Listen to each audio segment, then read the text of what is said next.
June 26వ తారీఖున సందర్భంగా ఈ రోజున సూలూరుపేటలో మన యొక్క కాలేజ్ స్టూడెంట్స్ ద్వారా మన సెప్ అధికారులు మరియు సూలూరుపేట పోలీస్ సిబ్బంది అందరం కలిసి ఈరోజు డ్రగ్ డే సందర్భంగా ర్యాలీ ఏర్పాటు చేసి మన బస్టాండ్ సెంటర్ వద్ద మానవహారం ఏర్పాటు చేసుకోవడం జరిగింది. దీని యొక్క ముఖ్య ఉద్దేశం మన యొక్క రానున్న జనరేషన్ డ్రగ్గుల బారిన పడకుండా వాళ్ళ అవేర్నెస్ కలిగించేదానికోసం, అలాగే స్టూడెంట్స్లో చైతన్యం తీసుకొచ్చి వాళ్ళు 10 మందికి ఆదర్శంగా ఉంటారని చెప్పి, అలాగే వాళ్ళ జీవితాల్లో కూడా మార్పు తీసుకొస్తారని చెప్పి ముఖ్యంగా వాళ్ళని ఇన్వాల్వ్ చేయాలన్న ఉద్దేశంతో ఈ కార్యక్రమం ఏర్పాటు చేయడం జరిగింది.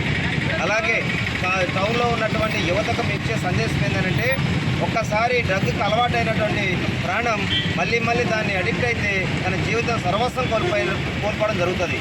అలాగే డ్రగ్స్ కేసులో, గాంజాయి కేసులో ఇరుక్కున్నటువంటి వ్యక్తులపై చట్ట ప్రకారం సస్పెక్ట్ షీట్లను ఓపెన్ చేస్తున్నాం.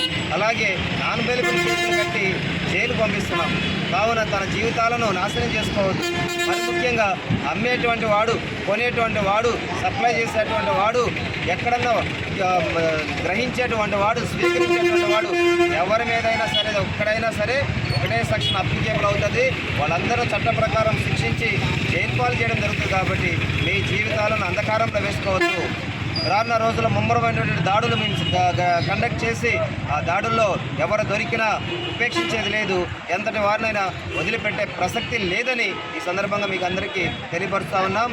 ఈరోజు ఈ యొక్క కార్యక్రమానికి విచ్చేసినటువంటి మీడియా సోదరులు కానీ, మిగతా మా యొక్క కాలేజ్ స్టూడెంట్స్ కానీ, ప్రజలు కానీ అందరికీ మరొకసారి యాంటీ డ్రగ్ డే సందర్భంగా డ్రగ్స్ జోలికి కానీ ఎక్కడైనా చిన్నపాటి ఇన్ఫర్మేషన్ వచ్చినా పోలీసుల వరకు, సిబ్ వారికి ఇన్ఫర్మేషన్ పాస్ చేసి ఈ యొక్క డ్రగ్ రహిత ప్రాంతంగా మన సూలూరుపేట ఉంచుకుందామని చెప్పి మీ అందరికీ తెలియపరుస్తూ ఉన్నాం. ఈ కార్యక్రమానికి ఇచ్చేసిన అందరికీ ప్రత్యేక ధన్యవాదాలు తెలియపరుచుకుంటూ ముగిస్తాం. Thank you.